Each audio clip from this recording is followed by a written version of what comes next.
Hace 5 años, el compañero indígena yaqui, Fidencio Aldama Pérez, fue arrestado por el gobierno mexicano y encerrado en una celda de prisión en Ciudad Obregón, Sonora, en el norte de México.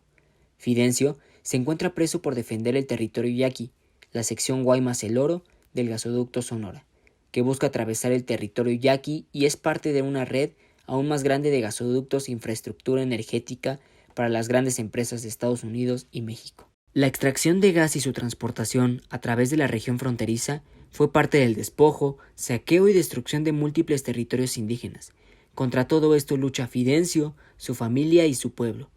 En represalia, los malos gobiernos lo acusan de homicidio y lo han condenado a 15 años de prisión por un acto que no cometió. Lo culparon siendo inocente. Acompáñenos a conocer más de esta historia y a sumarse a la lucha por la libertad de Fidencio Aldama.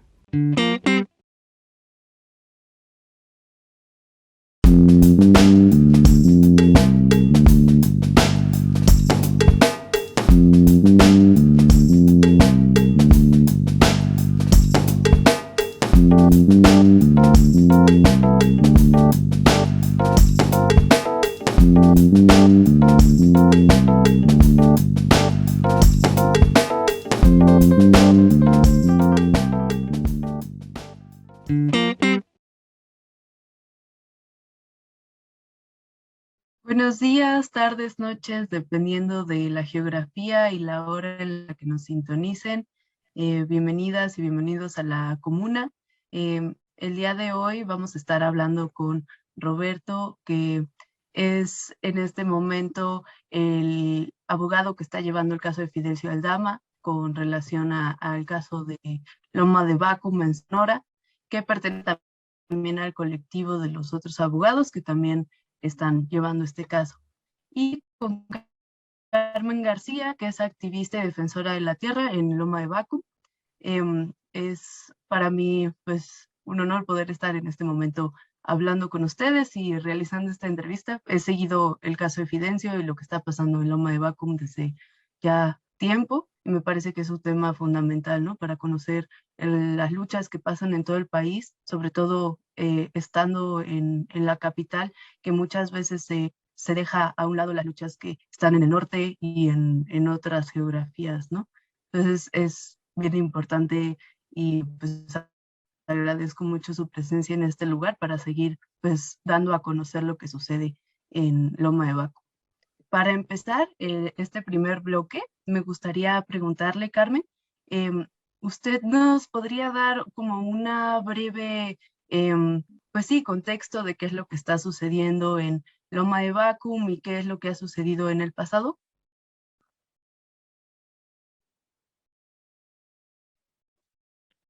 Lesem chaniabu sime imlula entom bichume entom hipkahame. Bue batnate kahibate kagasudukto lucha tate guameyoem. Junuka que temo eteube. Hola, buenas tardes. Pues yo soy Carmen, esposa de Fidencio Aldama, preso político de la tribu Yaqui. Cuando empezó esto del gasoducto, pues estas personas llegaron a nuestra guardia tradicional, los del gasoducto, pues a decir que el gasoducto no tenía ningún riesgo. Dijeron en nuestra guardia tradicional, que es el recinto en donde se llevan a cabo las asambleas, las tomas de decisiones, ellos dijeron ahí que el día que el gasoducto explotara o estallara, pues el gas simplemente se iba a expandir entre las nubes. Esa fue la explicación que ellos dieron. En ese momento, pues las personas que estábamos ahí, la tropa Yuemia, que es como se le nombra a la gente de la comunidad, pues se empezó a reír, ¿no? Y dijeron, o sea, ¿cómo no va a pasar nada si cualquier gas hace reacción? Entonces, desde ese mismo momento, pues todos los de la tropa Yuemia dijimos, no lo queremos.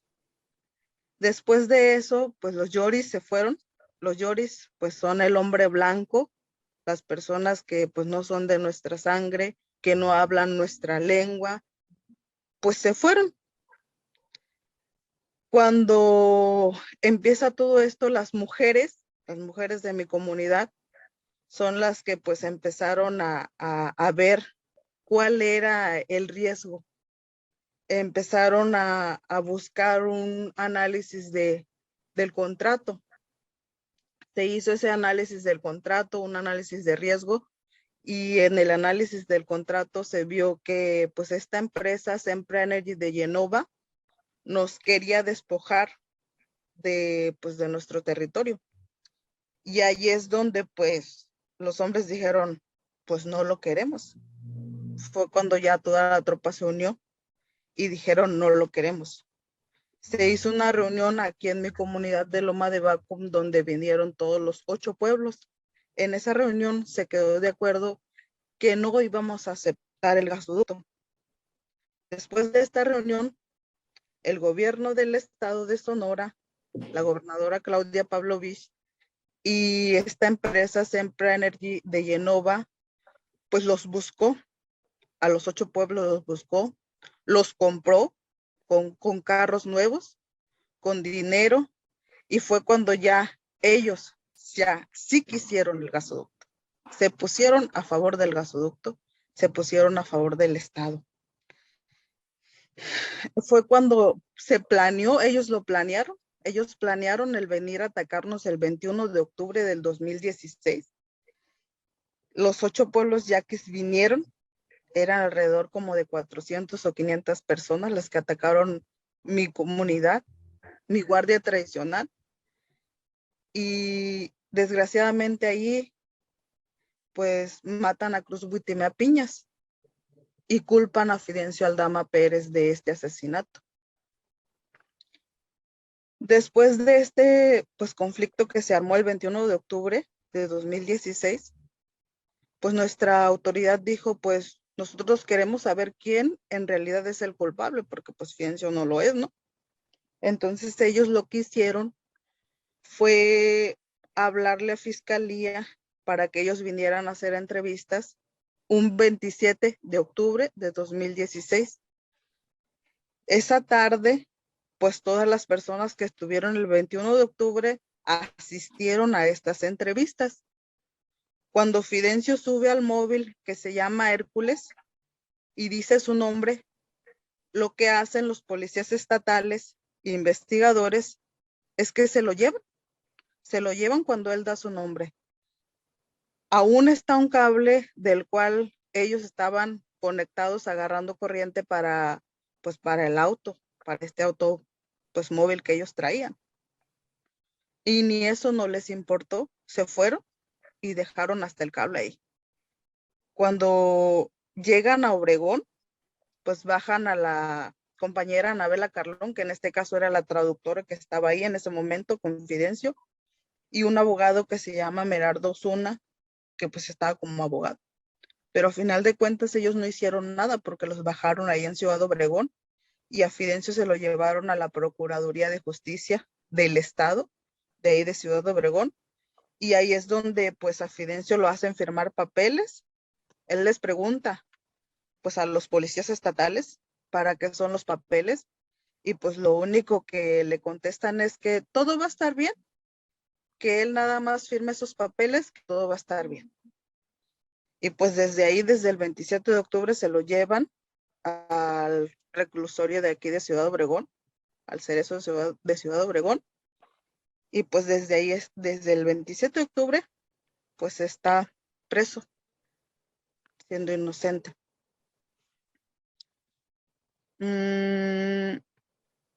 ¿Por qué nos posicionamos en contra del gasoducto?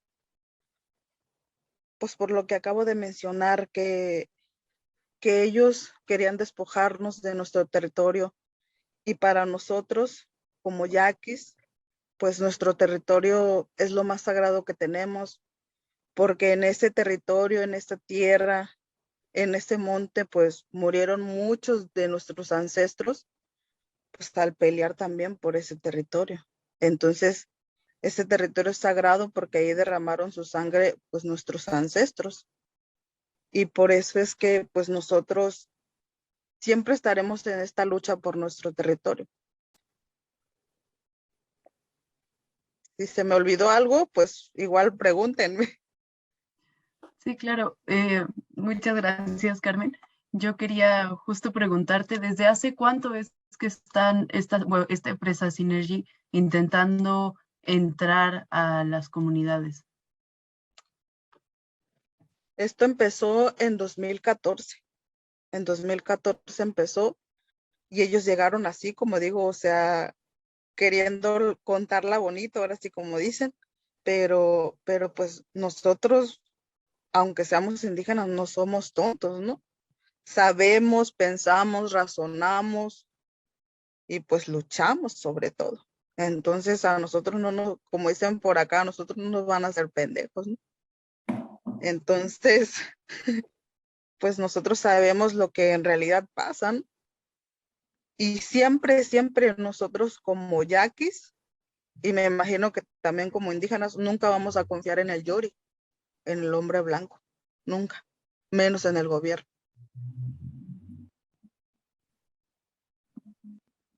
Sí, claro. Creo que aquí se puede notar de una forma súper clara la relación que ha habido entre el gobierno como para poder llegar y hacer, pues, apresar a personas inocentes que no están haciendo más que defender su casa, defender tierra, y lo que es, pues, al final las empresas y estas otras formas de estar comprando a otras comunidades, ¿no? Y a otros pueblos, aunque sean de las mismas como comunidades yaquis. Igual yo te agradezco mucho, Carmen, por compartirnos lo que ha sido esta, esta lucha y esta resistencia en Loma de Bacum, y lo que ha sido también, pues que implica pues también dolor, ¿no? Por el hecho de estar en estas luchas. Igual creo que sería buena idea darnos un momento, a menos de que quieras complementar algo más, Carmen, para pasar una pequeña pausa y regresar para hacer las siguientes preguntas, que en donde hablaremos más sobre el papel del Estado mexicano y en qué se encuentra el caso de Fidencio en este momento.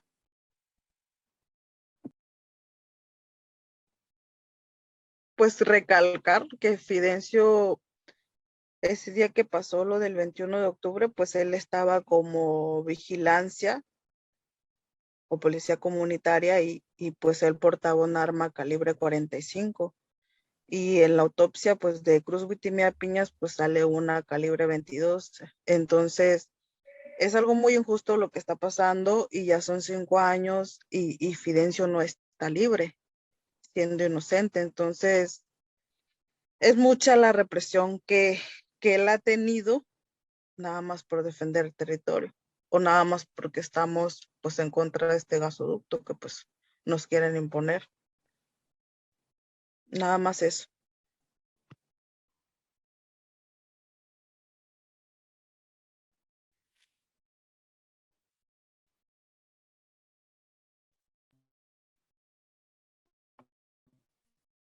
Final posicionarse en contra de este gasoducto, ¿no? O sea, pareciera muchas veces que las luchas están de una forma como dislocada, en donde cada uno está por su lado, pero al final de cuentas nos hablan de lo que sucede en todo el país y en todo el mundo, ¿no? Que son estas grandes empresas intentando, pues, hacerse suyos cosas que no les pertenecen, ¿no? Y lugares que no son, pues, de ellos, ni para explotar, ni para ninguna otra razón, ni mucho menos sin el permiso y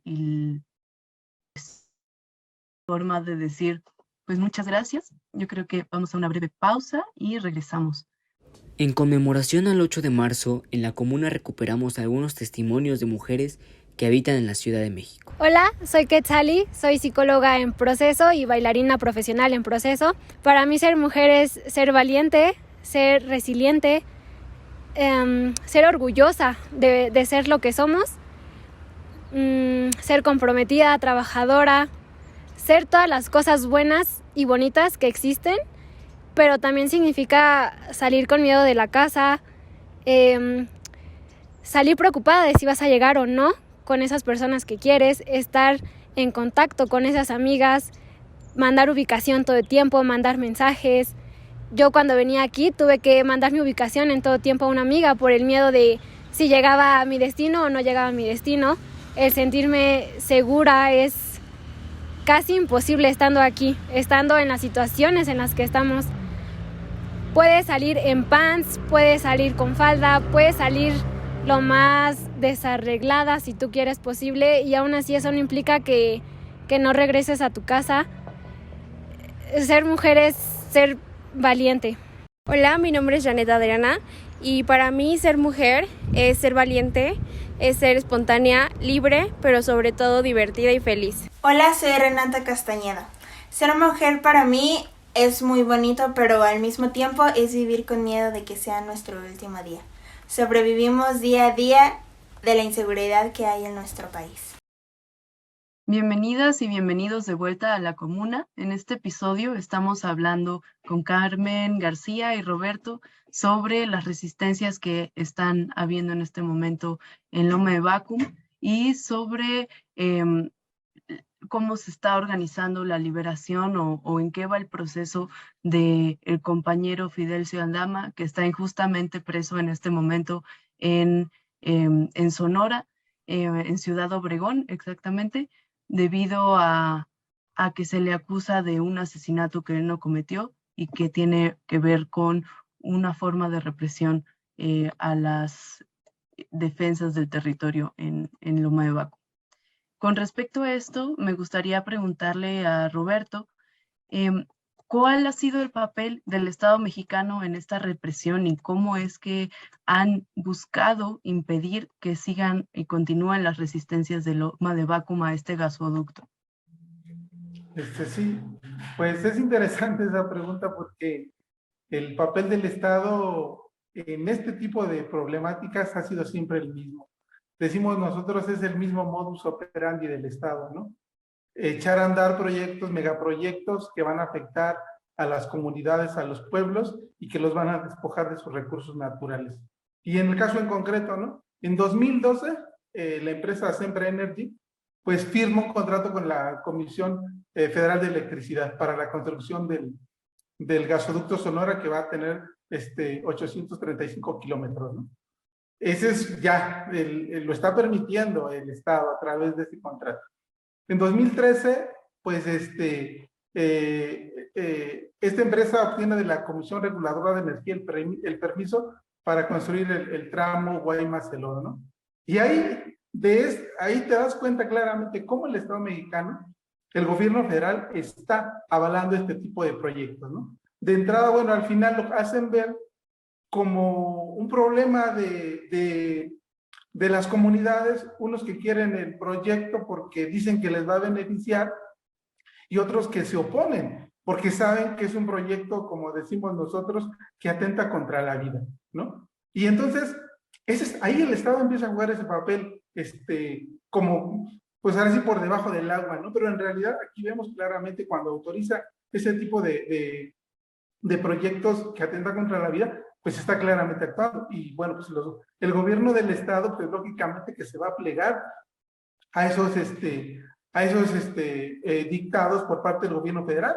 Lo decía Carmen hace rato, la gobernadora que está en ese entonces finalmente pues no hizo nada por hacer valer los intereses del pueblo, ¿no? Para velarlos, pues para garantizar que ese tipo de proyectos no va a afectarlos, ¿no? Entonces, claramente ahí vemos cómo el Estado está interviniendo, ¿no? Y siempre lo hacen de una forma donde ellos, como decimos, se lavan las manos, ¿no?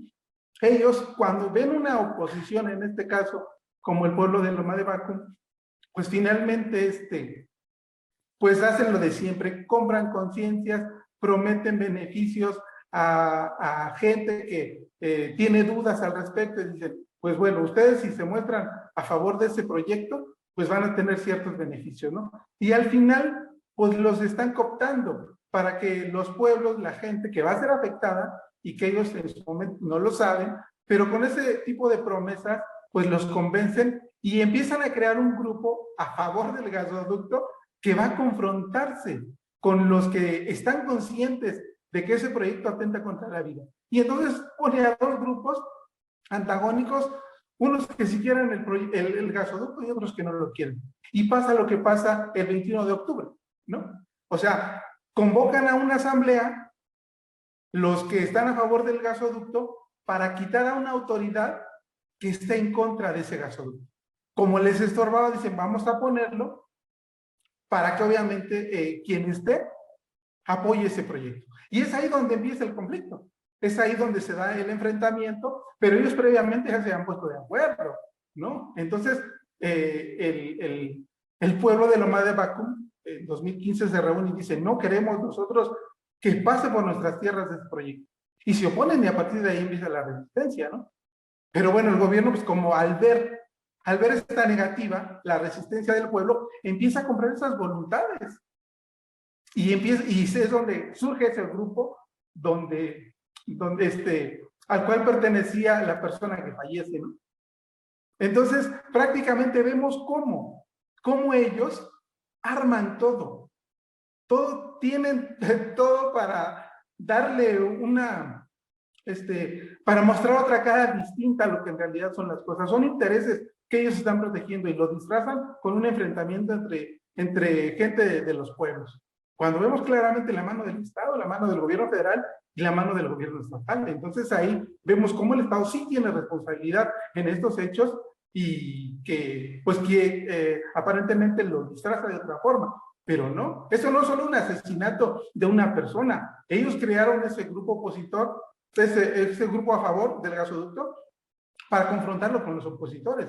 Y como resulta siempre hay enfrentamientos y al final ocurre vehículos quemados, personas lesionadas, gente que es privada de la vida. Y en consecuencia, pues los responsables. Estaba yo checando, eso ocurre el 21 de octubre. El 22 de octubre, aquí está la denuncia formal que hace Juan Antonio Rivera Vázquez. Es uno de los que está a favor del proyecto. Y él hace una denuncia en contra de 65 personas. Y Fidencio Aldama encabeza la lista. Y después de que es una denuncia en contra de 65 personas, solo a Fidencio le ejecutan una orden de aprehensión emitida por un juez que ya tenía conocimiento de los hechos, que ya habían armado un asunto a modo. Ahí está la intervención del Estado. Esa es la mano del Estado. Sí, muchas gracias, Roberto. Es indignante escucharlo de esta forma. Igual me gustaría preguntarles si existió de antemano cuando llegaron a proponer este proyecto alguna cuestión en donde se les hablara de los riesgos, en donde pudiera haber como una forma de aceptar de forma informada o simplemente fue una imposición, ¿no? O sea, creo que es importante para quienes nos escuchan también tener eso en claro, ¿no? Que las formas que el gobierno dice que tiene al llevar a cabo estos megaproyectos muchas veces no son como las están planteando, ¿no? Entonces, ¿existió esta aceptación de riesgos o este tipo de charlas al momento de que llegaron a plantear el proyecto o no? Carmen, no sé tú que tienes como esa parte, si les llegaron a informar que al final iban a tener problemas, ¿no? No, pues la verdad, ¿no? Como dije, cuando llegaron ellos, los del gasoducto, que fue, que nunca se me olvida el nombre, fue una persona chaparrita, gordito, Melquisedes, él llegó y dijo eso, que pues hay que poner el gasoducto porque trae estos beneficios para ustedes los yaquis y no hay ningún riesgo. Eso lo recalco mucho. No hay ningún riesgo. El día que llegue a explotar o tener una fuga, simplemente el gas se va a ir y se va a expandir en las nubes. Eso es lo único que va a pasar. Así, pero no hubo una consulta ni previa ni informada. No lo hubo. Nunca hubo eso. Nunca. Y se supone que como pueblos indígenas o nosotros para autorizar algo, pues tiene que haber una consulta previa informada sobre los riesgos que hay. Y nosotros como pueblos decidimos si lo queremos o no lo queremos. Y esa vez no hubo nada de eso. y a final de cuentas, pues a la gente nunca le consultaron nada. La gente o nosotros como tropa buscamos la información.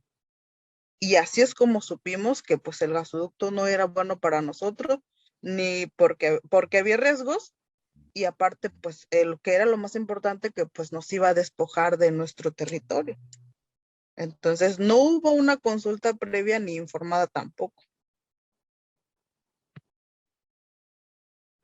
Sí, claro, y entonces ahí podemos ver otra de las formas en las que el Estado es responsable, ¿no?, de la situación, ya que si no están cumpliendo con esa parte de buscar un consenso informado para que las personas que están en estas situaciones tomen decisiones informadas con respecto a sus territorios, es otra forma en la que directamente se están haciendo responsables, ¿no?, de lo que sucede en estos casos. Y con respecto a esto y a las represiones que ha tenido el Estado mexicano, tanto a nivel local, a nivel estatal, como a nivel federal, me gustaría preguntarte, Roberto, tú que eres parte de quienes llevan el caso de Fidencio, ¿en qué va en este momento? Sí, pues bueno, Fidencio ya lleva poco más de 5 años privado de la libertad, secuestrado por el Estado, decimos nosotros, por un delito que no cometió, ¿no? Como te decía yo, ellos tuvieron el tiempo para armar un asunto a modo, un asunto que tiene un origen político y que ellos lo trasladan al ámbito jurídico, donde tienen todo para ganar. Construyeron una carpeta de investigación a modo, con gente a modo ya previamente aleccionada y con una indicación clara. Decía yo, 60 y tantas personas aquí en una denuncia, y solo a él lo detienen y le ejecutan una orden de aprehensión. Él lo detienen el 27 de octubre del 2016, con muchas irregularidades. Es procesado, finalmente se presentan pruebas en su contra y él a su favor, y al final fueron ignoradas, porque el 6 de abril de 2018, el Tribunal de Enjuiciamiento, que conoció de su asunto, le dicta una sentencia condenatoria por el delito de homicidio simple intencional, y lo condena a una pena de 15 años, 6 meses, ¿no? Automáticamente, pues, él, ante pues, esa sentencia condenatoria, decide apelarla, es decir, recurrir a una instancia superior para que fuera revisada esa sentencia, ¿no? Y bueno, al final, después de que él hace ese trámite, el 19 de noviembre de 2019, la sala penal que conoce de esa apelación decide confirmar la sentencia condenatoria. El Tribunal de Enjuiciamiento pertenece al gobierno del Estado y la sala pertenece al gobierno del Estado. Iban en el mismo sentido, ahí está claramente otra vez la mano del Estado. Entonces le confirman la sentencia de 15 años, 6 meses. Y continuando con ese camino jurídico, el 20 de octubre de 2020 se decide presentar el amparo directo, el último recurso que tiene Fidencio para que los magistrados de un tribunal federal decidan si él es culpable o no. Y tendrá que analizar ese tribunal las pruebas que en su momento se ofrecieron a favor de Fidencio. Este amparo está desde el 12 de agosto del año 2021 en el escritorio de una magistrada del tercer tribunal colegiado en materias penal y administrativa del estado de Sonora. La magistrada Lucelva de la Torre Orozco tiene en su escritorio el expediente de Fidencio. Ella tiene que analizar si las pruebas que utilizaron para sentenciar a Fidencio son suficientes para mantener esa condena. Tiene que analizar las irregularidades que hubo en su proceso. De una serie de 10, 11 testigos que hubo en contra, el Tribunal de Enjuiciamiento no tomó en cuenta que la esposa de la persona que fallece dice que tuvo a la vista a Fidencio y que en ningún momento vio que él accionara su arma en contra de su marido. Declaran 2 de las hermanas del occiso que dicen también que Fidencio no accionó su arma, pero como el papá del occiso dice que ninguna de sus familiares estuvo ese día en el lugar, que por eso no es creíble lo que dicen las hermanas que están testificando a favor de Fidencio. Decía Carmen hace un momento, el calibre con el que le privan de la vida a esa persona es un calibre 22. Fidencio traía un calibre 45. Y eso el tribunal lo desestimó porque las personas integrantes de la Guardia Tradicional que fueron a testificar a favor de Fidencio de que él traía un arma 45 no fueron suficientes porque el Tribunal de Enjuiciamiento dice que ellos no tenían los conocimientos especiales para acreditar que el calibre que portaba Fidencio era un calibre 45. O sea, es tan absurdo. ¿Por qué mide con dos varas distintas a los testigos a favor de la víctima? Ellos dicen, es que Fidencio traía un calibre 22, pero nunca les pregunta cómo sabían ellos de ese calibre. Si tampoco son expertos en la materia, no son peritos en balística. ¿Y cómo a los testigos de Fidencio sí se pone exigente? Y ese requisito se los exige así de manera drástica. Entonces, ahí nos damos clara cuenta cómo es que esas pruebas no las valoraron debidamente. Y eso es lo que tiene que hacer la magistrada del tercer tribunal colegiado. Analizar todos esos errores, todas esas inconsistencias que cometieron tanto el tribunal de enjuiciamiento como la sala penal. Y si realmente el Poder Judicial Federal es independiente del gobierno del Estado, tendrá que emitir una sentencia absolutoria a favor de Fidencio. Porque está demostrado que él no fue la persona que le privó de la vida. Entonces, en estos momentos estamos esperando que se resuelva ese amparo directo que está en el tercer tribunal colegiado para saber si nuestro compañero recupera la libertad o sigue secuestrado por el Estado. Y este momento es decisivo, porque en los próximos días, o sea, ese amparo puede resolverse. Y esta es la premura de nosotros de que pues queremos difundir esto lo más que se pueda, queremos que se sepa que en nuestro país sigue habiendo presos políticos, que sigue habiendo proyectos transnacionales que despojan a los pueblos de la tierra, del agua, de sus recursos naturales, y que para quitarlos del medio los meten en la cárcel, les fabrican delitos y se los quitan del medio. Claro, y en este caso, ¿cuáles son los intereses de los testigos que están declarando en contra de Fidencio y como propagando esta serie de cuestiones? Bueno, Carlos nos va a apoyar con eso, ya lo decía hace ratito, me parece que creo que es claro, ¿no? Les prometen beneficios, les prometen pues prebendas y que ellos al final deciden, pero creo que Carmen ya tiene muy clara esta parte. Pues eso, ¿no? O sea, bienes materiales como fueron los carros, los autos nuevos, dinero que les dieron, porque les dieron dinero tanto la empresa como el gobierno.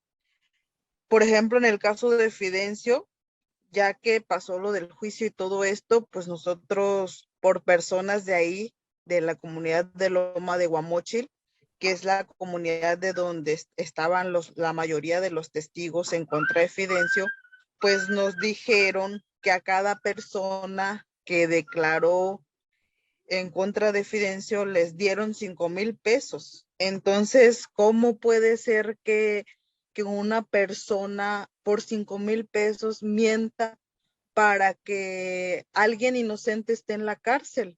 5 años, ¿no? Entonces está bien cabrón la necesidad que trae esta gente. Está bien cabrón.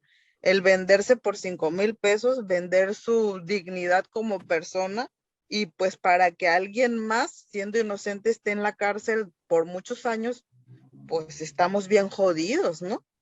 Entonces, así es como a ellos les pagaron, así es como ellos se vendieron por unos cuantos pesos. Claro, incluso por lo que comentaba Roberto, personas cercanas, ¿no? a la persona que falleció, más allá de buscar la verdad, es buscar otro tipo de beneficios, ¿no? Algo que también quiero comentar, por ejemplo, eso de que el papá dice que pues él miró a Fidencio y todo eso. Otro punto muy importante también ahí es que, por ejemplo, las nietas de Lucio Wittimea, que por ejemplo es el papá, pues ellas encontraron en la cancha pública a él, a Lucio Wittimea, y son las que le avisaron que habían matado a su hijo. O sea, él ni siquiera estaba en la guardia cuando surgió esto. A él le dijeron ahí, y después quien le dijo que había sido Fidencio fue la hijastra, y ella le creyó a la hijastra.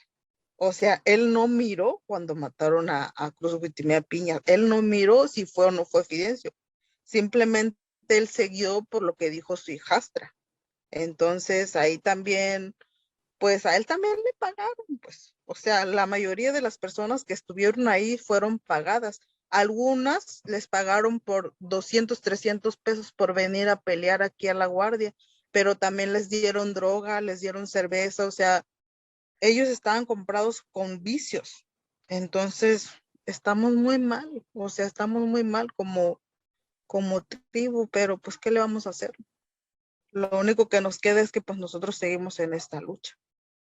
Eso es lo que pasó con este personaje que es Lucio Wittimea, el papá de Cruz Wittimea Piña, que por cierto, ahorita ya está fallecido, ya está muerto, o sea, falleció de un problema pues en su panza, algo así, no recuerdo muy bien, pero ya falleció, él ya falleció.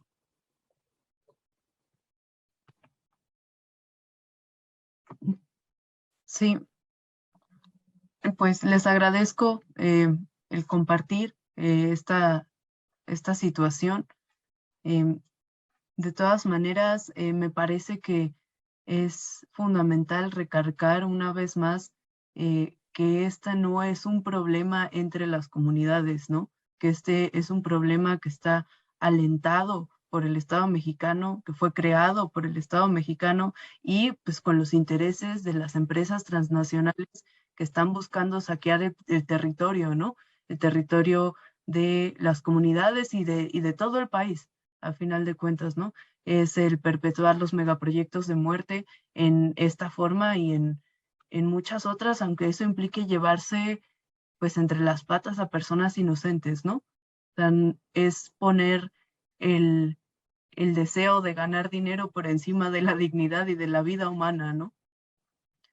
Entonces, creo que pues con estas palabras que nos comparten podemos dar cierre a este segundo bloque para regresar y pensar justo en esta otra parte de lo que es la resistencia, de lo que es la lucha, las formas en las que podemos apoyar desde otras partes del país a la lucha que están teniendo ustedes, si existe alguna forma de, pues sí, de apoyarles en esta lucha y también que ustedes nos cuenten cómo ha sido la experiencia para relacionarse y enlazarse con otras luchas en el país. Entonces, regresamos en un momento y les agradezco mucho una vez más.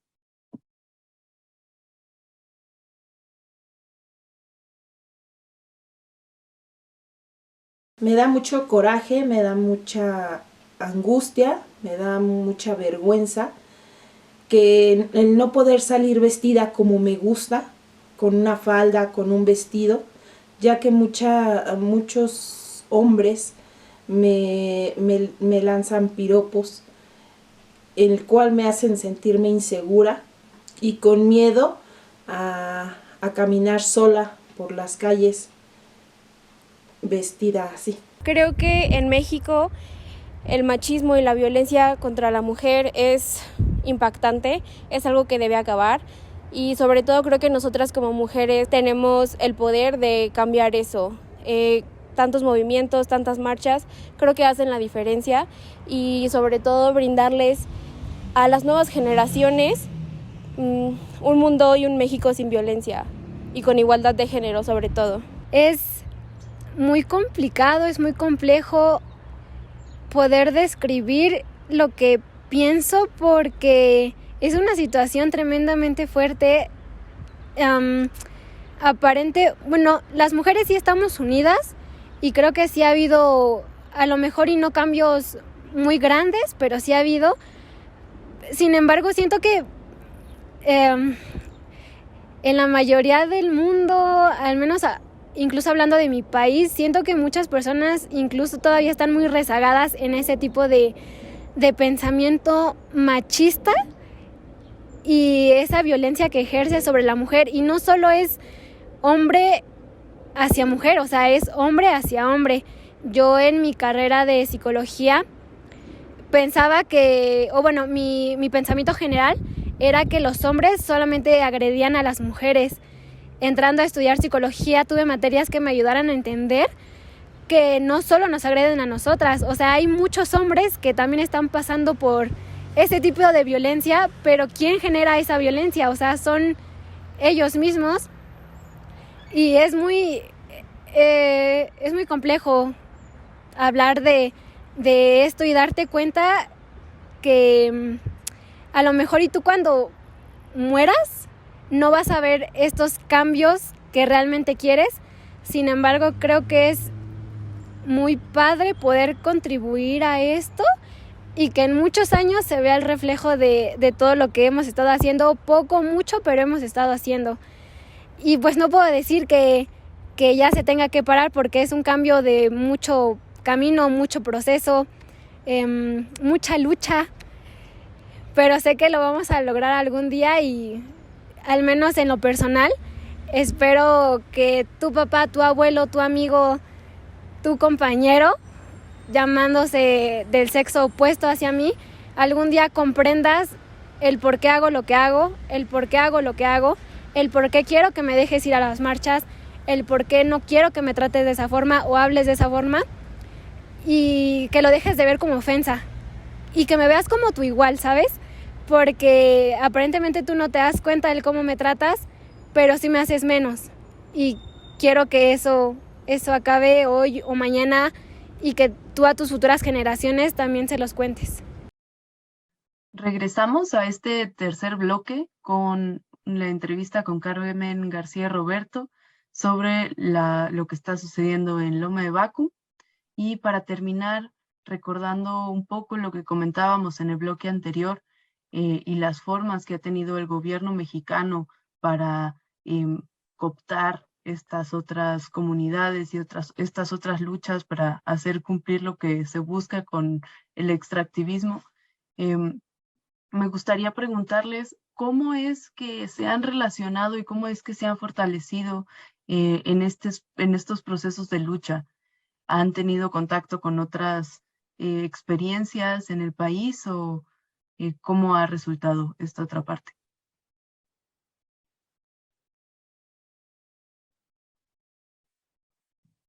Pues empiezo yo. Pues en mi experiencia en esta lucha que hemos vivido por la libertad de Fidencio y pues la lucha en contra de ese gasoducto, pues empezamos primero, Marichuy nos contactó, pero ya antes de eso, pues mi mamá estaba y otra compañera que se llama Casilda Flores, que pues yo creo que Casilda Flores es como una ancestra, porque ella falleció hace poco de cáncer, pero yo creo que es una ancestra que fue lo más chingón que ha habido, yo creo, en nuestra comunidad. Y es un gran ejemplo para nosotras como mujeres indígenas y como jóvenes. Ella fue la que empezó a unirse al CNI. Después de eso, pues Marichuy nos contactó a nosotros cuando andaba en lo de la vocera, vino y conoció nuestra comunidad, ahí es donde la conocí. Y después de eso, pues Marichuy es la que empezó a invitarme a las asambleas del CNI. Pero antes de eso, pues yo sí sentía que estaba sola en esta lucha. Pero cuando yo empecé a ir a las asambleas del CNI, yo decía, no, pues está bien cabrón por todas partes, ¿no? O sea, lo que nos está pasando a nosotros, yo creo que no es tanto como lo más cabrón que le está pasando a los demás pueblos, porque yo escuchaba que levantaban, que se llevaban, que asesinaban, y en mi comunidad pues aún no pasaba eso, ¿no? Estábamos en contra del gasoducto, pero yo creo y yo pienso, y siempre lo he dicho, que porque el Yaqui siempre ha sido muy rebelde, a lo mejor por eso el gobierno tenía como tacto, ¿no? Para hacernos algo, ¿no? O para dañarnos más. Entonces yo creo que por eso es que se detenía un poco, ¿no? Pero cuando yo empecé a ver esto, a escuchar a los demás compañeros, compañeras que pues desde las asambleas decían todo lo que les hacía este mal gobierno, yo me quedaba a la torre, qué feo, ¿no? O sea, nosotros estamos en la gloria aún, decía yo, pero pues aún así está cabrón lo que nos estaba haciendo este gobierno. Pero después de eso, pues yo aprendí muchas cosas. Cuando yo empecé a hablar y soltar mi palabra, a dejar mi palabra en los diferentes espacios, fue cuando yo fui a un encuentro de las mujeres zapatistas, que fue el primer encuentro de mujeres que luchan, que siempre lo recuerdo y siempre lo he platicado. A mí me daba vergüenza hablar, como se dice por acá, o sea, me daba pena hablar, yo me daba pena, o sea, todo me daba pena. Cuando yo miro a las compas zapatistas, que más chiquititas que yo y son bien chingonas para hablar, yo decía, pues, ¿cómo no voy a hablar yo? Si ellas que están más chiquitas que yo y miran la palabra, o sea, la palabra que dan es una palabra que te llena acá. Entonces, desde ese momento, cuando yo miré a las compas zapatistas y las escuché, fue desde ese momento en que yo, pues, agarré fuerzas y empecé a decir, pues, ¿cómo me voy a quedar callada? Tengo que hablar, tengo que dar a conocer lo que está pasando en mi comunidad, lo que está pasando con Fidencio. Y desde ese aprendizaje, pues, yo empecé a hablar y empecé, pues, a dar la palabra de lo que estaba pasando acá con nosotros. Y yo creo que las asambleas del CNI y los encuentros con los compas zapatistas, con las compas zapatistas, pues nos ayuda mucho emocionalmente, porque ahí nos damos cuenta que pues no estamos solos, que no estamos solas, que hay muchos pueblos, que hay muchos compas que están luchando por sus territorios, por el agua y por algo injusto que está pasando. Igual también, o sea, Fidencio no es el único preso, hay muchos presos. Entonces, pues en este caminar hemos aprendido todo eso. El que no estamos solas, que siempre hay gente detrás de nosotros o adelante de nosotros enseñándonos y apoyándonos. Y que muchas veces las personas que tú menos piensas o que no conoces son las que te están ayudando. Como por ejemplo aquí el compañero Roberto o los compañeros pues del grupo de trabajo de él, de Fidencio, y los del CNI, los compas zapatistas, o sea, no conocen a Fidencio en persona, ni a mí tampoco, y aún así, o sea, ellos están apoyándonos, ellos nos están ayudando para que Fidencio tenga su libertad. ¿Pero por qué? Porque pues todos nosotros estamos en ese mismo caminar de resistencia y de lucha. En eso coincidimos todos. Entonces, es algo bien chingón al tener a personas así que ni te conocen y aún te sigan ayudando. O sea, te den la mano, te den su brazo para un abrazo, porque a veces cuando tú estás lejos es cuando te extrañas, ¿no? Y ahí están los compas dándote palabras de aliento. Entonces, eso es algo bien chingón, la verdad.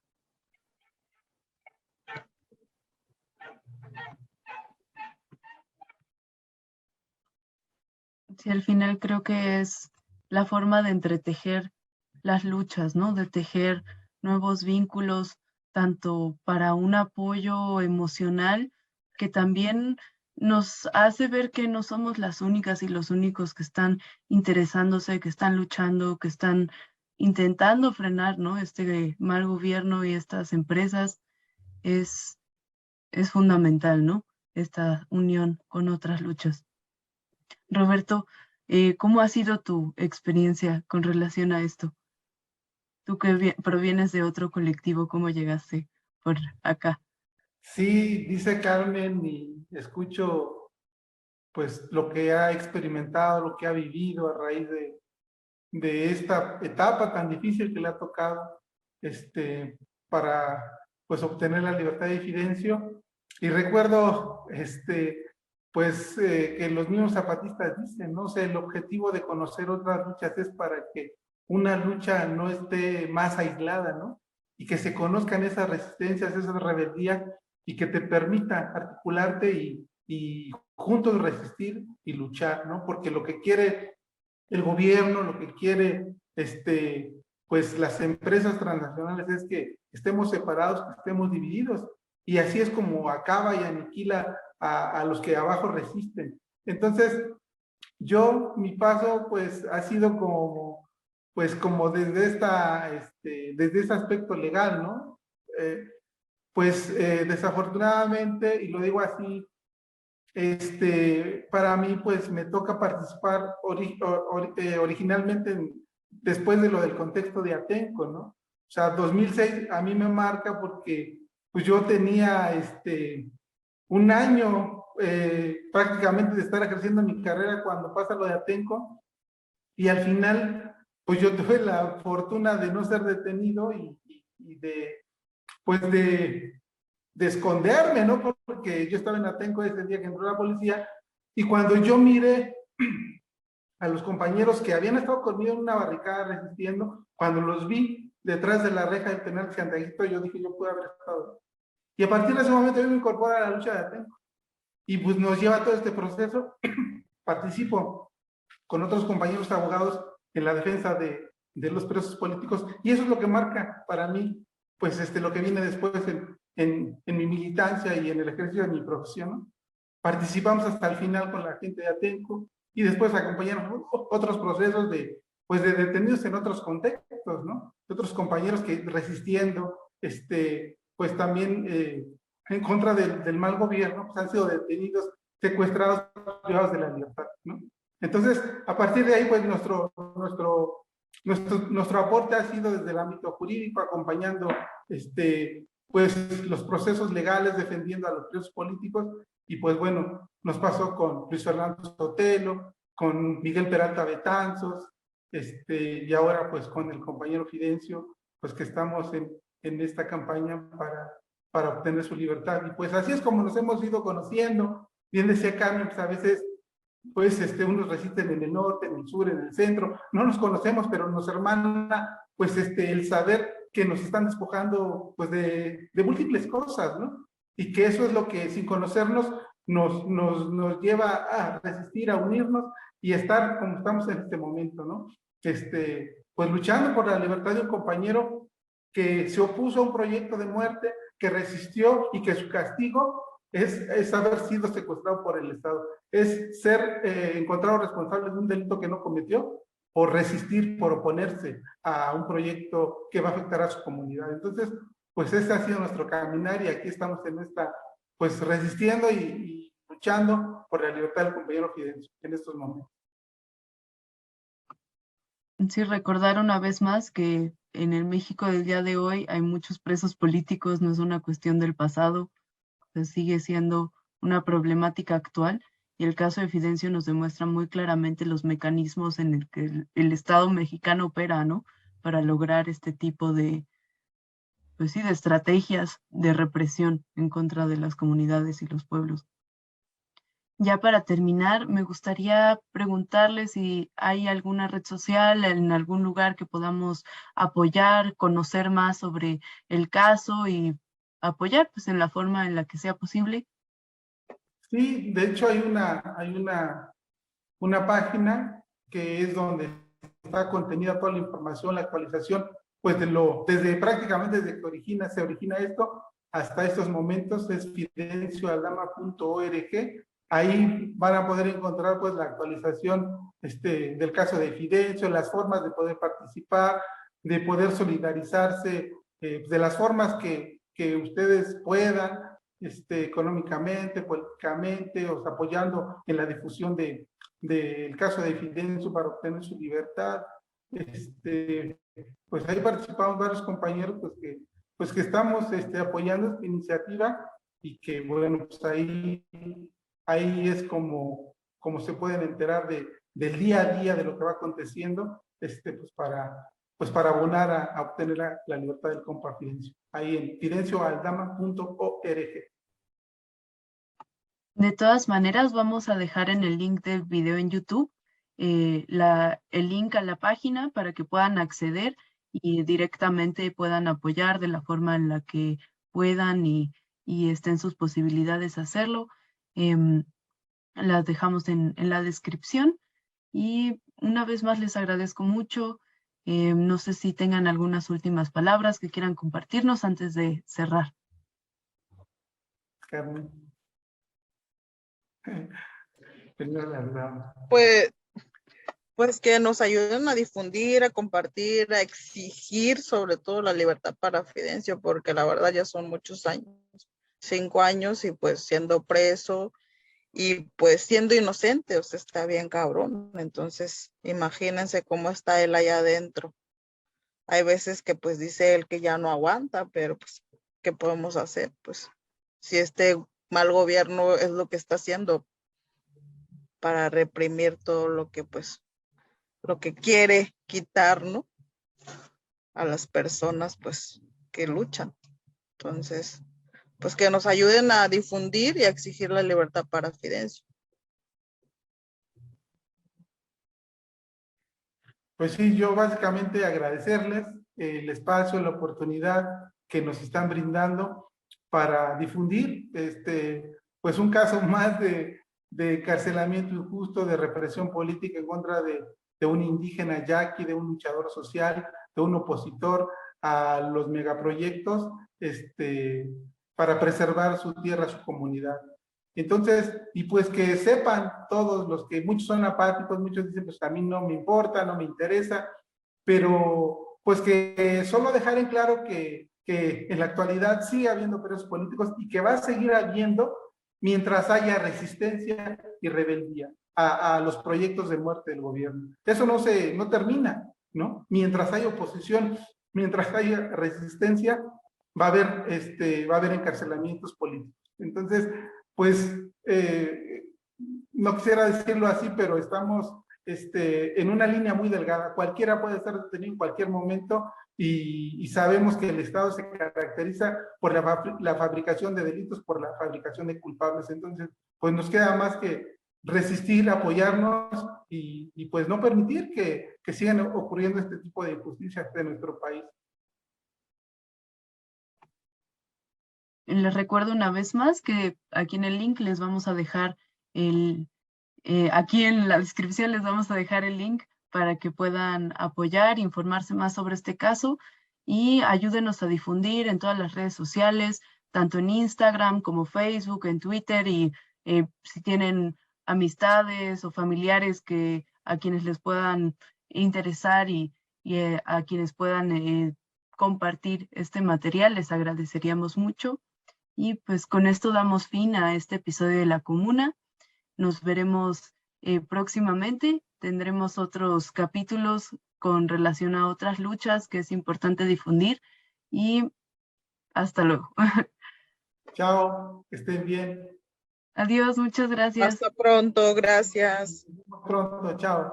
Gracias.